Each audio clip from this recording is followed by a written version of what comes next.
কৰ্মচাৰীসকলৰ বিপদৰ সময়ত চাবৰ কাৰণে আমাৰ চৰকাৰে কেইবাটাও অতিৰিক্ত ব্যৱস্থা কৰিছে।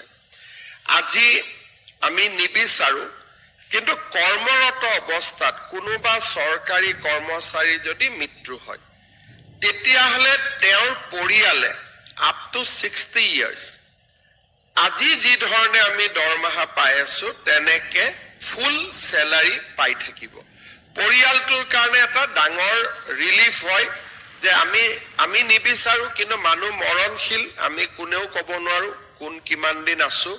আমিতো বিচাৰো যে আমি দীৰ্ঘ আয়ুস লাভ কৰিব লাগে, কিন্তু মানুহ মৰণশীল আৰু সদায় আমাৰ ফেমিলিৰ কাৰণে এটা চিন্তা মূৰত থাকে। এতিয়া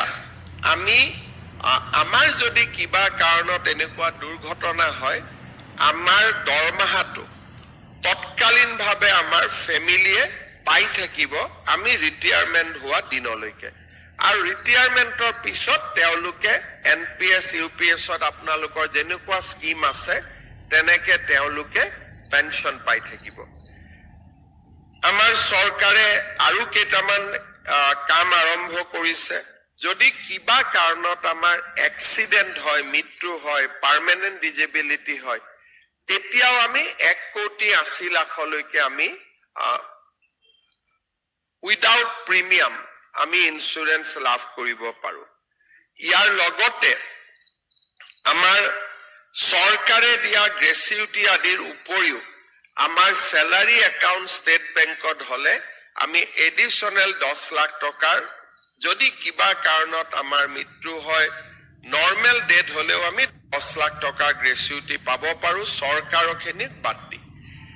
এক প্ৰকাৰ আজি চৰকাৰী কৰ্মচাৰীৰ যিটো ছ'চিয়েল চিকিউৰিটি, সেইটো আমি যথেষ্টখিনি বৃদ্ধি কৰিছো। এতিয়া লাহে লাহে আমি মেডিকেল ৰিইম্বাৰ্চমেণ্টৰ জেগাত কেছলেছ ট্ৰিটমেণ্টলৈকে গৈ আছো। আজি আমাৰ হস্পিটালত গলো, ৰিইম্বাৰ্চমেণ্ট যেতিয়া হৈ থাকিব, কিন্তু আমি কেছলেছ ট্ৰিটমেণ্ট পাম। ভাৰত আৰু অসমৰ কেইবাখনো হস্পিটালত আমি কেছলেছ ট্ৰিটমেণ্টৰ কাম আৰম্ভ কৰিছো।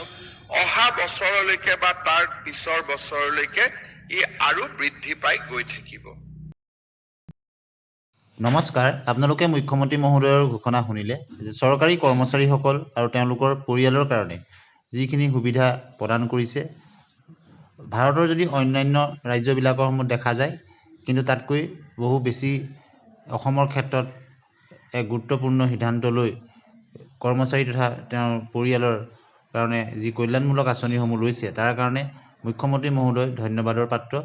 আৰু আশা কৰা হৈছে অনাগত দিনত কৰ্মচাৰীসকলৰ অন্যান্য যি দাবীসমূহ আছে সেইসমূহো যাতে সম্পূৰ্ণ ফুলফিল কৰিব, কিয়নো বৰ্তমান অসম চৰকাৰৰ ক্ষেত্ৰত কৰ্মচাৰী তথা পৰিয়ালৰ কাৰণে যিখিনি সুবিধা প্ৰদান কৰিছে, অন্যান্য ৰাজ্যৰ তুলনাত কিন্তু ই যথেষ্টখিনি বেছিকৈ কৰিছে বুলি আমি ক'ব পাৰোঁ। এই ক্ষেত্ৰত আপোনালোকৰ মতামত